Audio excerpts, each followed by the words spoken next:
Bună ziua! Astăzi vă prezint o nouă poartă executată cu succes de către echipa Instal Metal. Deci avem poarta cu numărul 16, modelul Polosca, una din cele mai solicitate porți ale echipei Instal Metal.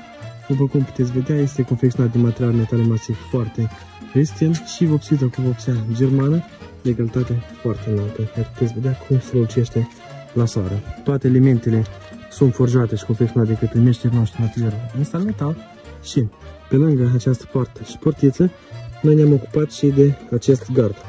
Echipa Instal Metal a demontat vechiul gard, a turnat temelia, aici puteți vedea gardul cum continuă până în deal, a montat parii de rezistență și gardul propriu-zis. Puteți vedea cum gardul este din tablă, de culoare antracit. Foarte frumoasă această lucrare.